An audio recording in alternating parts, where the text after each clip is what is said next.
حول ولا قوة إلا بالله العلي العظيم. أعوذ بالله السميع العليم من الشيطان اللعين الرجيم. بسم الله الرحمن الرحيم. الحمد لله رب العالمين. الحمد لله استتماما لنعمته واستسلاما لعزته واستعصاما من معصيته واستعينه فاقة إلى كفايته. إنه لا يضل من هداه ولا يئل من عاداه ولا يفتقر من كفاه. ثم الصلاة والسلام والتحية والإكرام على أشرف الأنبياء والمرسلين خاتم النبيين سيدنا ونبينا ومولانا بالقاسم محمد. اللهم صل على محمد وآل محمد وأهل بيته الطيبين الطاهرين المعصومين المظلومين ولعنة الدائمة على أعدائهم ومنكر فضائلهم وغاصب حقوقهم من يوم ظلمهم إلى يوم الدين. أما بعد فقد قال الله الحكيم في كتابه الكريم: بسم الله الرحمن الرحيم. يا أيها الناس قد جاءتكم موعظة من ربكم وشفاء لما في الصدور وهدى ورحمة للمؤمنين. اللهم صل على محمد وآل محمد. اذان کرام سورہ مبارکہ یونس کی آیت نمبر 57 آپ کے سامنے پیش کی گئی. ارشاد رب العزت ہو رہا ہے: یا ایھا الناس قد جاءتکم موعظۃ من ربکم. تمہاری طرف پروردگار عالم کی طرف سے واعظ و نصیحت سے بھرپور پیغام آیا ہے، یعنی قرآن مجید تمہاری طرف خداوند عالم نے بھیجا ہے. اور اس کی خاصیت یہ ہے کہ یہ موعظے سے بھرپور ہے. وَشِفَاءٌ لِمَا فِي الصُّدُورِ، اس میں دلوں کی شفا پوشیدہ ہے. دلوں کی شفا سے کیا مراد ہے؟ یعنی پروردگار عالم نے اس کے اندر ایسے پیغامات تمہارے لیے پوشیدہ رکھے ہیں جنہیں پڑھو گے تو قلب کی پاکیزگی حاصل ہوگی، تمہارے دلوں کی بیماریاں ختم ہو جائیں گی. جسمانی بیماریوں کے ساتھ ساتھ دلوں کی بیماریاں بھی تمہاری ختم ہو جائیں گی. وَهُدًى وَرَحْمَةٌ لِّلْمُؤْمِنِينَ، اور اس میں مومنین کے لیے ہدایت بھی ہے، رحمت بھی پوشیدہ ہے. پروردگار عالم نے قرآن مجید کی اہمیت کو بہت زیادہ واضح انداز میں لوگوں کے سامنے بیان کیا، اور رسول اللہ نے بھی حدیث ثقلین کے اندر بڑے واضح انداز میں قرآن مجید کا پیغام لوگوں تک پہنچا دیا کہ یاد رکھو جس انداز میں اہل بیت امپورٹنٹ ہیں اسی طریقے سے قرآن مجید بھی امپورٹنٹ ہے. حدیث ثقلین اگر ذہن میں ہو کہ انی تارک فیکم الثقلین، میں تمہارے درمیان دو گراں قدر بھاری چیزیں چھوڑے جا رہا ہوں. ایک کتاب اللہ ہی، ایک پروردگار عالم کی کتاب ہے، اور دوسرے میرے اطرت اہل بیت. جب تک تم ان سے متمسک رہو گے گمراہ نہیں ہوں گے. تو یاد رکھیے اہل بیت علیہ السلام کے ساتھ ساتھ قرآن مجید کی اہمیت بھی انسان کی زندگی میں اتنی ہی ہونی چاہیے تاکہ ان احادیث کو سمجھنے میں بھی آسانی ہو کہ جو خود اہل بیت علیہ السلام نے قرآن مجید کے بارے میں بیان کی ہے. ہم یہ نہیں کہہ رہے کہ صرف اور صرف قرآن مجید. اذان گرامی ذہن میں رہے کہ جب تک انسان اہل بیت کے ساتھ قرآن مجید کو نہیں سمجھے گا، جب تک قرآن کے صحیح مفہوم و مطالب کو حاصل نہیں کر پائے گا. گفتگو قرآن مجید کے اعتبار سے آپ کے سامنے کی جا رہی ہے کہ جس میں آداب تلاوت کے اعتبار سے انشاءاللہ آپ کے سامنے پیش کروں گا، لیکن اس سے پہلے ان روایتوں کو ذرا دیکھیے کہ جن روایتوں کے اندر خود قرآن مجید کی تلاوت کرنے کی ترغیب دی گئی، قرآن مجید کو پڑھنے کے لیے کہا گیا، پڑھو، اس کا یہ فائدہ ہے، کتنے انداز کے فائدے بیان کیے گئے۔ مولا کائنات امیر المومنین علی بن ابی طالب علیہ السلام فرماتے ہیں تعلم القرآن فإنه احسن الحدیث، اگر کوئی بہترین حدیث پڑھنی ہے قرآن مجید کا علم حاصل کرو، اس سے بہترین پیغام نہیں ہو سکتا، اس سے بہترین میسج نہیں ہو سکتا۔ فإنه احسن الحدیث، بہترین کلام ہے یہ۔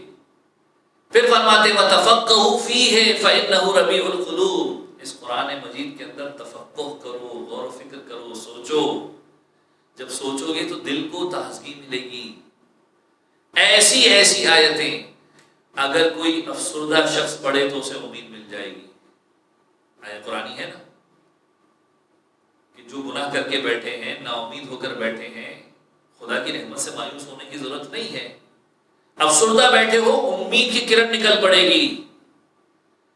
پھر فرماتے ہیں وَاسْتَشْفُوا بِنُورِهِ فَإِنَّهُ شِفَاءُ الصُّدُورِ، اس کے نور کے ذریعے سے شفا کو طلب کرو، قرآن مجید کے ذریعے سے شفا کو طلب کرو۔ کل کی گفتگو میں بھی عرض کیا تھا میں نے آپ کے سامنے، کئی سارے قرآن کے ایسے عمل ہیں جس کے ذریعے سے مختلف بیماریوں کے علاج کیے جا رہے ہیں، بڑے مؤثر اور مجرب عمل ہیں، لیکن پہلا مرحلہ قرآن مجید کے اوپر یقین کا ہے۔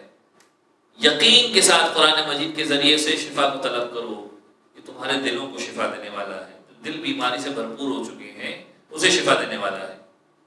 پھر فرماتے ہیں وَأَحْسِنُوا تِلَاوَتَهُ فَإِنَّهُ أَحْسَنُ الْقَصَصِ، اس کی بہترین طریقے سے تلاوت کرو، احسن طریقے سے تلاوت کرو، اچھے طریقے سے پڑھو، کیونکہ بہترین قصے اس کے اندر موجود ہیں۔ یعنی امام کہنا کیا چاہ رہے ہیں، اگر تم حدیثیں پڑھنے کے شوقین ہو تو بھی قرآن پڑھو، اگر تم اینالائز کرنے کے شوقین ہو تو بھی قرآن پڑھو، اگر تم چاہتے ہو کہ نئی نئی دوائیاں نکالو تو بھی قرآن پڑھو، اگر تم چاہتے ہو کہ بہترین اسٹوریاں تمہیں ملے تو بھی قرآن پڑھو۔ یاد رکھیے قرآن مجید وہ واحد کتاب ہے جس میں ہر موضوع کے قصے موجود ہیں۔ آج آپ دنیا میں بھی جاتے ہیں تو آپ کو الگ الگ عنوانات کے اوپر قصوں کی کتابیں ملتی ہیں، قرآن مجید وہ واحد کتاب ہے کہ جس میں ہر چیز کے بارے میں قصے ہیں۔ تاریخ اٹھا کر دیکھیے موسیٰ نے کس انداز میں زندگی گزاری، قرآن مجید کے اندر موجود ہے۔ انشاءاللہ کوشش کروں گا کہ 15 رمضان کے بعد جب یہ گفتگو آگے بڑھے گی تو کچھ قصائص قرآن آپ کے سامنے پیش کروں۔ موسیٰ نے کس طرح سے زندگی گزاری، قصہ موجود ہے۔ جناب سلیمان کی سلطنت، قصہ موجود ہے۔ سورہ بقرہ خود نام کے اعتبار سے بھی اگر دیکھا جائے تو ایک گائے کا قصہ اس کے اندر موجود ہے۔ لا تعداد مختلف قسم کے قصے موجود ہیں۔ کوئی انسان اگر یہ سوال کرے کہ قرآن مجید کے اندر کیا کوئی رومانٹک اسٹوری بھی موجود ہے تو جائیے جناب زلیخا کی اسٹوری کو پڑھ لیجیے، ہر قسم کی باتیں قرآن مجید کے اندر موجود ہیں۔ جناب لوط کے دور کا تذکرہ بھی موجود ہے۔ اگر کوئی انسان سوچ رہا ہے کہ قرآن نے صرف اچھی اچھی باتیں کی ہیں تو قرآن نے ان بری باتوں کا تذکرہ بھی کیا ہے جس سے انسان کو بچنا ہے۔ قرآن کو پڑھیے، اچھائی کا علم بھی ہوگا، برائی کا علم بھی ہوگا۔ اچھائی کا علم ہوگا تو اچھائی کی طرف رغبت کر سکو گے، برائی کا علم ہوگا تو برائی سے بچ سکو گے۔ امام فرما رہے ہیں فَإِنَّهُ أَحْسَنُ الْقَصَصِ، بہترین قصے اس کے اندر موجود ہیں۔ اب جب قرآن کو پڑھنا ہے خاص طور پہ ترغیب دی گئی، پہلے مرحلے پر قرآن کو پڑھو، تلاوت کرو قرآن کی اور یاد کرنے کی کوشش کرو۔ دیکھیں ہمارے پاس الحمدللہ آج کے دور کی اگر بات کی جائے تو خود تشیع کے اندر بھی حفظ قرآن کا سلسلہ چل نکلا ہے۔ ایک وقت تھا کہ جب تشیع کے پاس حافظ قرآن کی تعداد کم تھی، لیکن آج کے دور میں الحمدللہ یہ کہا جا سکتا ہے کہ ایک اچھی تعداد حافظ قرآن کی موجود ہے تشیع کے اندر بھی، اور اس کام کو خاص طور پر پروموٹ بھی کیا جا رہا ہے اور ہونا بھی چاہیے۔ معصوم کے یہاں تک جملے ہیں کہ تم جس قرآن کی آیت کو ایک مرتبہ یاد کرو تو اس کو بار بار پڑھو تاکہ بھول نہ جاؤ. اگر کوئی سورہ یاد ہے تمہیں بار بار یاد کرو، ایسا نہ ہو کہ ذہن سے نکل جائے. کیوں؟ کیونکہ اس کا فائدہ ہے تمہیں قیامت کے دن. لیکن شرعی مسئلے کے اوپر بات نہیں کر رہا، فقہی مسئلے کے اعتبار سے اپنے اپنے مراجع کے فتوے کے اوپر عمل کیا جائے. لیکن احادیث کے اعتبار سے اگر بات کی جائے تو خاص طور پر پیغام دیا جا رہا ہے. صادق آل محمد امام جعفر صادق علیہ السلام فرماتے ہیں کہ اگر کوئی شخص قرآن کی کسی سورت کو یاد کرے اور بھول جائے تو جب وہ بھول جائے گا اور اس دنیا سے رخصت ہوگا، قیامت کے دن پہنچے گا تو دیکھے گا کہ خوبصورت سی شکل اس کے سامنے آئی ہے. اتنی خوبصورت شکل ہوگی کہ جو مقام میں اس سے اوپر ہوگی، مرتبے کے اندر اس سے اوپر ہوگی، اور جب یہ اسے دیکھے گا تو تمنا کرے گا کہ کاش یہ جو صورت سامنے دکھ رہی ہے یہ میری پراپرٹی ہوتی. اب وہ حور کی صورت ہوگی یہ نہیں معلوم، دیکھ کے کہے گا کہ کاش یہ چیز میرے پاس ہوتی. اب وہ صورت آ کر اس سے کلام کرے گی کہ کیا تو مجھے نہیں پہچانتا؟ یہ کہے گا نہیں پہچانتا. یہ صورت آ کر کہے گی کہ میں قرآن کا وہ سورہ ہوں جسے تو نے یاد کیا تھا اور بھلا دیا. اگر تو نے مجھے یاد رکھا ہوتا تو آج میں تیرا ہاتھ پکڑ کر تجھے اس بلند مقام پر پہنچا دیتی. یعنی جو بھی سورہ یاد کر رہے ہیں، یاد ہوتا ہے تو اس کی تکرار کیجئے، ریپیٹ کیجئے، دوبارہ یاد کرنے کی کوشش کیجئے. رسول اکرم فرماتے ہیں کہ جو قرآن مجید کو یاد کرتا ہے، جتنا یاد کرتا ہے، تو پروردگار عالم مرتے دم تک اس کی عقل کو سلامت رکھتا ہے. میں نے آپ کی خدمت میں عرض کیا تھا ایک دو گفتگو پہلے کہ انسان عقل کے اعتبار سے بھی کبھی پروان چڑھتا ہے، کبھی زوال کی طرف جاتا ہے، اور یہ بہرحال حقیقت ہے. کچھ عمر کے حصوں کے اندر انسان پروان چڑھ رہا ہوتا ہے، کچھ میں زوال کی طرف جا رہا ہوتا ہے. رسول اللہ فرمانے جب تم قرآن کی آیتوں کو یاد کر کے رکھو گے، جامع القرآن بنو گے، قرآن کو اپنے اندر جمع کرنا شروع کرو گے، تو پروردگار عالم مرتے دم تک تمہیں تمہاری عقل سے فائدہ پہنچائے گا. تمہاری عقل کو زوال نہیں آئے گا. یعنی یہ قرآن مجید تمہاری عقل کی حفاظت کا ضامن بن جائے گا. لہذا قرآن مجید کو پڑھو، یاد کرو، اور جو چیز یاد ہو جائے اسے بار بار تکرار کرتے رہو تاکہ بھول نہ جاؤ، قیامت کے دن فائدہ پہنچے گا. پھر یہاں تک فرماتے ہیں کہ اس کی تلاوت انسان کوشش کرے کہ تلاوت کرتا رہے، کیونکہ جب انسان قرآن مجید کی تلاوت نہیں کرتا، رسول اکرم کی روایت ہے، جملے ہیں کہ ان دلوں پر زنگ چڑھ جاتا ہے. جو دل ہے انسان کا اس کے اوپر زنگ چڑھ جاتا ہے، جیسے لوہے کے اوپر چڑھ جاتا ہے. آپ نے زنگ دیکھا ہوگا، بڑی مشکل سے نکلتا ہے. رسول اللہ فرما رہے ہیں ان دلوں کے اوپر زنگ چڑھ جاتا ہے جیسے لوہے کے اوپر چڑھ جاتا ہے. تو لوگوں نے پوچھا یا رسول اللہ یہ زنگ صاف کیسے ہوگا؟ اگر ہمارے دلوں پر زنگ چڑھ گیا ہے صاف کیسے ہوگا؟ رسول اللہ فرماتے ہیں قرآن کی تلاوت کے ذریعے سے اس زنگ کو صاف کرو. تلاوت قرآن کرو، اس زنگ کو صاف کر لو.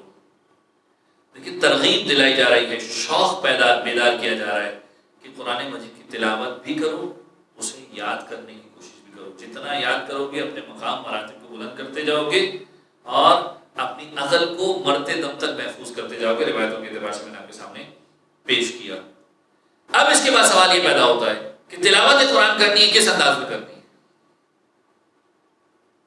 تلاوت قرآن کرو بہترین آواز کے ساتھ، بہترین انداز کے ساتھ. یہاں پر بھی رسول اللہ کی روایت ہے کہ قرآن کو اپنی آواز کے ساتھ حسن عطا کرو، اچھے طریقے سے پڑھو. اچھی آواز قرآن کے حسن میں اضافہ کرتی ہے. قرآن ویسے ہی خوبصورت ہے اور اگر اچھی آواز ہو تو اس کے اثر بڑھ جایا کرتے ہیں. سوال یہ کہ اچھی آواز سے مراد کیا ہے؟ کوئی میلوڈی ہو ایسا گانے کے انداز میں پڑھی جائے یا شاعری والے انداز میں پڑھی جائے، کس انداز میں پڑھی جائے؟ اچھی آواز کا کرائٹیریا کیا ہے؟ رسول اللہ فرما رہے ہیں کہ اچھی آواز کا کرائٹیریا یہ ہے. جب رسول سے پوچھا گیا کون سی آواز اچھی ہے تو رسول اللہ فرماتے ہیں وہ آواز کہ جسے سننے کے بعد تمہیں یہ احساس ہو کہ یہ جو پڑھنے والا ہے یہ خدا سے ڈرتے ہوئے پڑھ رہا ہے، یا اس کی آواز سن کے تم خدا کے قریب ہونا شروع ہو جاؤ. اکثر تلاوتیں ایسی ہوتی ہیں جب انسان سنتا ہے تو خدا کی طرف ایک رغبت پیدا ہو جاتی ہے. دیکھیں کانوں کو اچھی اور بھینی لگے اس آواز کی بات نہیں ہو رہی. مراد یہ ہے کہ جس آواز کو سننے کے بعد تم خود خدا کی تعریف میں پڑھنا شروع کر دو جو تمہیں خدا سے قریب کر دے، اس قسم کی آواز سے قرآن کو حسن عطا کرو. اب آتے ہیں قراءت کے آداب کی طرف. جب ہم تلاوت کریں کچھ آداب و آداب ہوتے ہیں ہر چیز کے. قرآن مجید کی قراءت کے آداب کیا ہے؟ یہ ایسا عنوان ہے جس پہ بڑی کم بات ہوتی ہے. بڑی تیزی سے کچھ 5 باتیں آپ کی خدمت میں پیش کر دوں. سب سے پہلی چیز، رسول اللہ فرماتے ہیں کہ قرآن کی تلاوت کے راستے کو صاف کرو. لوگوں نے کہا یا رسول اللہ قرآن کی تلاوت کا راستے سے مراد؟ رسول اللہ نے کہا تلاوت کہاں سے کرتے ہو؟ کہا منہ سے. کہا اپنے منہ کو صاف ستھرا رکھو. اب یہاں پر دیکھیں رسول کی حدیث بڑی سمپل سی حدیث ہے، اس کو اگر اینالائز کرنا چاہیں تو بڑی تفصیل سے اینالائز ہو سکتی ہے. رسول اللہ ایک مقام پر فرماتے ہیں مسواک کر کے صاف رکھو. جس زبان سے خدا کا نام لے رہے ہو ایسا تو ہو کہ اس سے خوشبو آتی ہو. دوسرا مفہوم یہ ہو سکتا ہے کہ شاید رسول یہ پیغام دینا چاہتے ہیں کہ اس منہ پر کوئی حرام غذا مت لگا دینا. جس زبان سے قرآن کو پڑھ رہے ہو وہ پاک و پاکیزہ ہونی چاہیے. جس زبان سے قرآن کو پڑھ رہے ہو اس پر شراب کے قطرے نہیں جانے چاہیے، اس پر حرام گوشت نہیں جانا چاہیے، اس پر حرام غذا نہیں جانی چاہیے. یہ قراءت قرآن کے آداب ہیں. تم قرآن کو منہ سے ادا کر رہے ہو، پہلی شرط، پہلا ادب. لیکن بہرحال اس کو اگر سمپل آسان زبان کے اندر دیکھا جائے تو کم سے کم یہ کہ اپنے منہ کو صاف ستھرا رکھے. مسواک اگر آج کے دور میں بات کی جائے تو ٹوتھ برش کرے، اپنے منہ کو صاف رکھ کے اس انداز میں جائے کہ دہن سے بھی خوشبو آئے جب قرآن کی تلاوت کرے. دوسرا ادب کیا ہے؟ دوسرا ادب یہ کہ قرآن کی تلاوت کرتے وقت شیطان سے پناہ مانگے، استعاذہ کرے. ہم میں سے اکثر بسم اللہ کر کے ڈائریکٹ پڑھنا شروع کر دیتے ہیں. قرآن مجید کی آیت بھی ہے سورہ مبارکہ نحل کی آیت نمبر 98 فَإِذَا قَرَأْتَ الْقُرْآنَ فَاسْتَعِذْ بِاللَّهِ مِنَ الشَّيْطَانِ الرَّجِيمِ. شیطان سے پناہ مانگو. صادق آل محمد فرماتے ہیں کہ گناہ کے دروازے کو استعاذہ کے ذریعے بند کر دو، یعنی شیطان کی پناہ کے ذریعے سے بند کر دو گناہ کے دروازے کو، اور اطاعت کے دروازے کو تسمیہ کے ذریعے سے کھول دو، یعنی بسم اللہ کے ذریعے سے اطاعت کے دروازے کو کھول دو. یعنی اعوذ باللہ کے ذریعے سے گناہ کے دروازے کو بند کرو اور بسم اللہ کے ذریعے سے اطاعت کے دروازے کو کھول دو. پھر اس کے بعد فرماتے ہیں تیسرا ادب، ترتیل کے ساتھ پڑھو. آیت قرآنی ہے ہمارے سامنے، وَرَتِّلِ الْقُرْآنَ تَرْتِیلًا، ٹھہر ٹھہر کے پڑھو. ٹھہر ٹھہر کے پڑھو سے کیا مراد ہے؟ رسول اللہ فرماتے ہیں کہ واضح کر کے پڑھو. قرآن کی آیتوں کو اس طرح سے واضح کر کے پڑھو کہ سمجھ میں آئے کہ کیا پڑھ رہے ہو.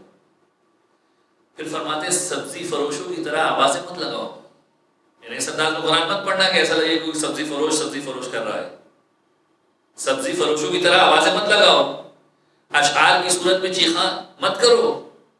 پھر فرماتے ہیں اس انداز میں پڑھو کہ جب عجائبات کی بات آئے، قرآن کی عجیب چیزوں کی بات آئے تو رک جاؤ، غور و فکر کرو کہ کیا کہا قرآن مجید نے. یعنی اگر تمہاری نظروں کے سامنے سے جناب عزیز اور عزیر کا واقعہ گزر جائے، مثال دے رہا ہوں، عزیز اور عزیر کا واقعہ گزر جائے کہ ایک بھائی 100 سال تک سویا رہا،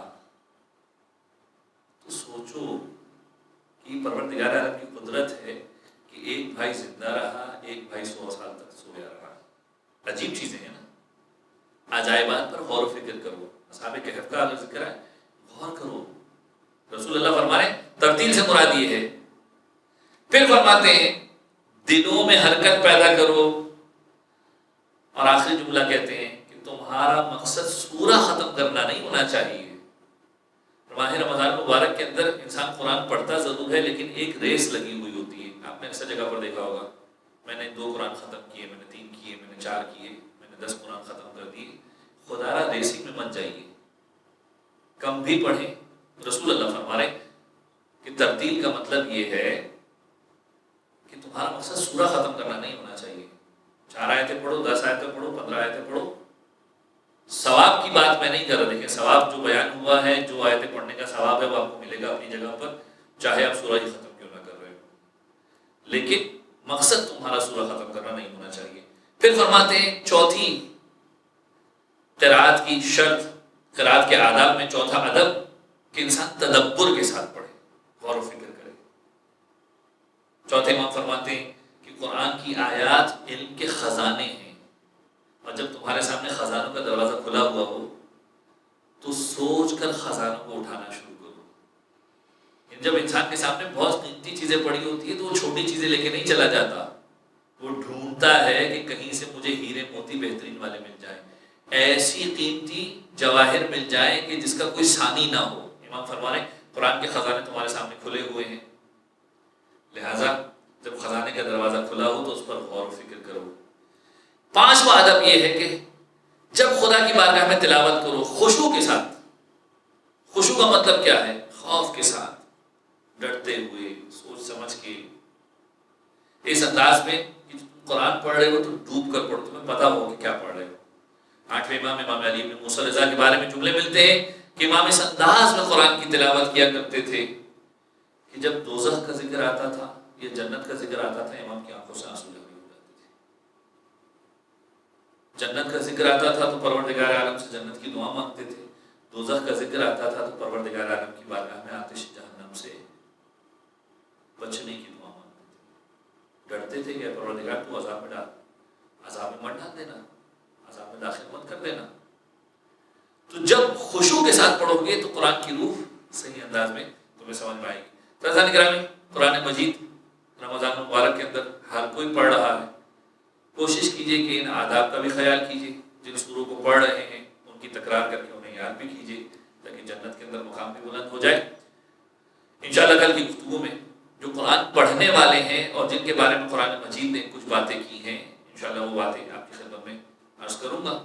پروردگار عالم صلی اللہ علیہ وسلم محمد وعلی محمد کا اس ماہ مبارک کے اندر قرآن کی برکتوں کو حاصل کرنے کی ہم سب کو توفیق عطا فرما، ان برکتوں کو سمجھنے کی، ان بہترین مقاصد کو دوسروں تک پہنچانے کی، دوسروں کو ہماری ذات سے خیر پہنچانے کی توفیق عطا فرما، زمانے کے امام کے ظہور میں تعجیل فرما۔